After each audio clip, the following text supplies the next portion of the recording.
الشدة أودت بالمهج يا ربي فعجل بالفرج يا سيدنا يا خالقنا قد ضاق الحبل على الودج. بسم الله الرحمن الرحيم. فبكل نبي نسأل يا رب الأرباب وكل نجي. Fabikulli nabiyyin, maka aku meminta, maka dengan wasilah seluruh para nabi, nas'alu, kami meminta, ya Rabbal Arbab, wahai Tuhannya segala sesembahan, wa kulli naji, dan atas wasilah seluruh orang yang selamat di dunia dan akhirat. Ini namanya tawasul. Jadi menurut pandangan ulama ahlu sunnah wal jamaah, tawasul itu termasuk salah satu bentuk qurbah. Salah satu bentuk qurbah artinya upaya mendekatkan diri lebih dekat kepada Allah. Sebenarnya hal ini wadih sekali. Jangankan urusan akhirat, urusan dunia saja, bila orang itu ingin masalahnya segera selesai, biasanya dia mencari perantara-perantara yang sekiranya memudahkan dia untuk sampai terselesaikan hajatnya. Contoh, nah terkadang kalau kita memohon kepada Allah, membawa hati yang kotor ini, dosa yang banyak ini, sulit tembusnya ke langit. Maka kita meminta atas nama kekasih-kekasihnya Allah. Nah maka di sini Imam Ghazali sebelum meminta, beliau bertawasul dengan makhluk Allah yang sangat dicintai, yaitu seluruh para nabi. Fabikulli nabiyyin, maka aku meminta dengan wasilah seluruh para nabi. Ini sebagian teman-teman, ada saudara muslim kita yang menganggap tawasul itu bid'ah. Tawasul, tabarruk, mengambil berkah dalam suatu hal yang bernilai begitu, itu syirik, bid'ah. Oh tidak, ini bukan minta kepada nabi. Bahkan di Al-Quran sendiri jelas, wabtaghu ilaihil wasilah, carilah wasilah untuk mendekat kepada Allah. Yang nyuruh cari siapa? Allah sendiri. Loh kok syirik yang nyuruh Allah? Lah kalau begitu kamu gak usah hadap Ka'bah. Lah Ka'bah itu apa? Ka'bah itu maksudnya kita disuruh menghadap itu kenapa? Karena kita diperintah menghadap hati kepada Ka'bah, menghadapkan badan kita kepada Ka'bah, karena yang nyuruh hadap sana itu Allah. Berarti kita menghadap siapa? Allah, karena yang nyuruh Allah. Yang nyuruh kita doa mendekat kepada Allah dengan wasilah orang-orang mulia, itu yang nyuruh siapa? Allah, ya sudah. Makanya waktu saya waktu umrah itu, saya pas cium Hajar Aswad itu nanti ada tuh petugas, ini makhluk ini nggak bisa mendatangkan manfaat mudarat ini. Saya bilang, lu siapa yang mengatakan ini bisa mendatangkan manfaat mudarat? Ini yang menyebutkan keutamaan Hajar Aswad itu langsung Rasulullah sendiri. Nah, jadi ada itu sebagian kelompok menganggap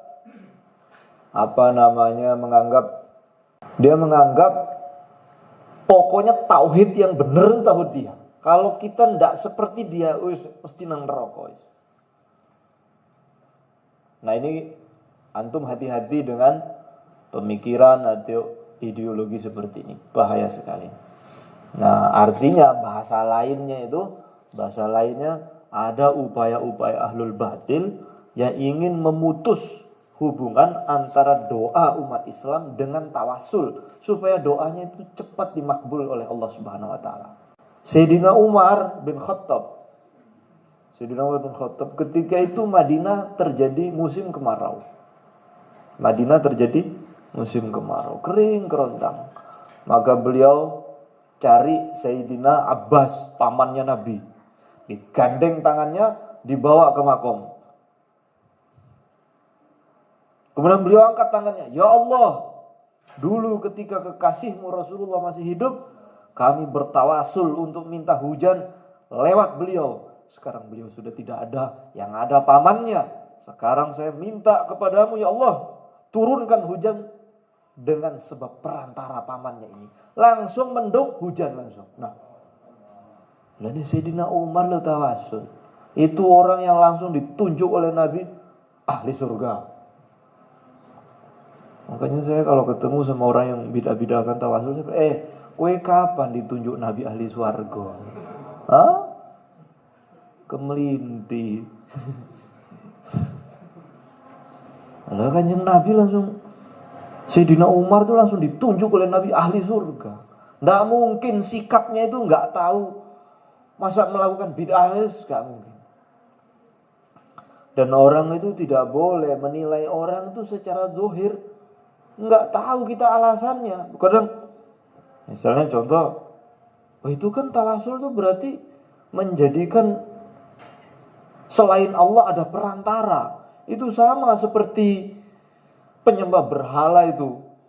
Mereka yakin Allah itu ada, cuman perantaranya itu berhala-berhala itu. Saya nggak percaya berhala, saya bilang. Orang kafir itu, orang-orang musyrik itu percaya berhala itu mempunyai kekuatan sendiri selain kekuatan Allah. Sehingga ketika ajaran Nabi Muhammad datang ke Jazirah Arab, mereka tuh bingung, loh pangeran kok mung situ? Kok cuma satu Tuhan itu? Hajat manusia ini begitu banyak, hujan, makan. Masa Tuhan cuma satu? Nah, jadi memang orang Arab itu sulit menerima Tuhan itu kalau cuma satu. Jadi memang mereka meyakini bahwasanya sesembahan mereka, Lata, Uzza, Manat, segala macam itu memang punya kekuatan sendiri. Nah, berwasilah ini bukan mencari perantara, tapi berdoa kepada Allah dengan menyebut makhluknya yang dicintai agar amalan atau doa kita cepat diterima. Beda nggak? Beda. Nah, ini urusan kopar kafir, surak syirik ini ndak bisa kadang kita nilai dari zahir, nggak iso. Ya sering saya buat contoh. Ada orang pakai baju batik, bawa belangkon, sampingnya keris, nggo panggang, menyan, moro nang kuburan. Wis, sing sitoke nggih serban, nggih jubah, nggo sego bungkus, mlebu masjid. Kira-kira dua orang ini yang lebih dekat dengan syirik yang mana nih? Koyoke ngono. Tapi urung tentu. Baru kita ketahui kalau kita tanya, "Mbah, sampean kok pengen blangkon? Aku wong Solo." "Oh, no. Kok batik?" "Wong Jawa, Kang." "Ya apa nek gak batik." "Lah kok nggawa keris?" "Ya nggih motong pitik iki lho. Alat iki. Iki pitike wis rada tuwek." "Lho kok digawa nang kuburan?" "Nek mangan dhewe kene sing njaluk." "Lho kok nggo meyan ngusir laler." Terus sirike nang ndi iki? Nek alasane ngene iki tuh sirike nang ndi? Di mana letak syiriknya kalau alasannya seperti itu? Nah, orang itu hanya melihat luarnya. Syirik iki. Nah, kok iso ngono? Ada orang pakai serban, pakai jubah, bawa nasi bungkus masuk masjid. Antum duduk sampingnya. Kayaknya lapar, Pak. Iya. Lapar ini. Nggak bisa hilang kecuali hanya dengan makan. Hanya makan yang bisa menghilangkan lapar saya. Tidak ada selain itu. Syirik orang ini. Ketoy geser ban. Ketika ada orang meyakini ada kekuatan selain kekuatan Allah yang dapat mendatangkan bahaya atau manfaat, syirik. Maka suatu hari guru saya almarhum Kyai Uzairan tengah duduk ditanya oleh seorang tamu jamaah gitu, Pak Yai, itu orang pakai susuk itu gimana hukumnya? Itu kan syirik. Ya dia sing takut, dia sing jawab. Namanya ki wong takut sing duwe adab yang ngono kuwi. Lho takut lah bener mau jawab dhewe. Pripun niku hukume tiyang damel susuk niku kan syirik ya. Maka Kiai mengatakan waktu itu guru saya, kadoan kowe golek sirik teko susuk barang. Bendino sego mbok lebokne nang wetengmu kuwi, nek kowe yakin mung kuwi sing iso ngilangne keluwenmu, wis sirik kuwi. Yang bisa menghilangkan lapar saya ini hanya makan, bukan Tuhan, syirik. Aduh, golek syirik. Orang ke sakit minum obat itu gimana tuh? Kalau dia yakin obat lah yang bisa menyembuhkan, tidak ada selain itu, wah bahaya ini.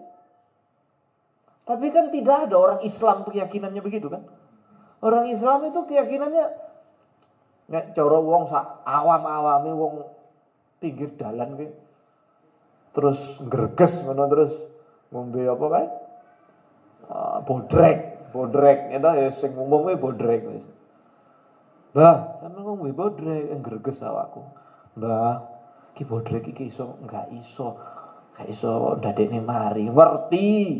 Mesti ngono kuwi ngamuk deh. Dilurusne ya Mbah keyakinane. Oh, tempeling kowe. Lagi wingi sore kenal la ilaha illallah wis ngulang wong tuwek ngene. Aku ki wis teko hakikat nek aku lho. Wis angel dikandani wong tua iki. Kene wong Islam ku keyakinan selagi nang jero ati kene la ilaha illallah Muhammadur Rasulullah, kabeh wong Islam ku yakin sing iso nekani manfaat dan mudarat sinten? Allah. Liyane iki yo asbab mawon. Asbab tok. Lah makanya aja gampang ngopar kafir wong. Di Al-Qur'an itu iyyaka na'budu wa iyyaka nasta'in. Hanya kepadamu kami menyembah, hanya kepadamu kami minta pertolongan. Jadi beribadah minta pertolongan hanya kepada Allah, tidak boleh selain itu. Oh ngono. Sampean pas sekolah kuwi tahu njaluk duit karo mbok. Lah kuwi selain Allah. Gak sirik kuwi. Nek aku nang Sunan Ampel ndonga sirik terus kowe njaluk duit nang mbokmu tuh ora ngono. Kok penak men mbok beda-bedane makhluk. Lah kan jadinya hanya kepada Allah meminta. Berarti antum kalau bilang kepada saya, "Mas, tolong ambil airnya." Hanya kepada Allah minta. Lho yo piye ngono kuwi maksude? Kabeh perkara sing teko nang ngarepku entah lewat mbokku, koncoku, kabeh sing gerakne sapa? Allah. Endi sirike kuwi? Endi sirike? Gak enek. Makanya juga gampang nyirik-nyirikne wong. Bahaya ki zaman saya iki wis rada pinter ngomong hadis, rada iku rada halus ngono, sahih ngono. Kuwi wis wani nyala-nyalane wong. Nek aine rada jero titik bid'ah ngono. Oh, wis seneng bid'ahne wong. Lah gak ngono, pendapat Ahlus Sunnah tidak seperti itu. Bukan pendapat Ahlus Sunnah orang yang suka menyesatkan umat. Nah, jadi di dalam qasidah ini jelas ya, sekapasitas Imam Al-Ghazali yang kita sepakati bahwasanya beliau ini ulama besar, Hujjatul Islam. Dalam untaian syairnya beliau ini, beliau bertawasul. Berarti kesimpulannya tawasul ini boleh apa enggak? Boleh. Bid'ah apa enggak? Tidak. Orang jelas Imam Ghazali. Lah genggol nemu ilmu sangko www.com. Ngono biasanya kutik-kutik internet terus langsung babi kulli nabiyin, dengan perantara para nabi kami meminta, ya Rabbal Arbab, wahai Tuhannya seluruh sesembahan. Artinya apa? Semua sesembahan itu tidak ada. Sesembahan yang berhak disembah itu hanya Allah. Allahu ta'ala alam biswab. Wa ilaihi maha. Wis ngono ae. Oke.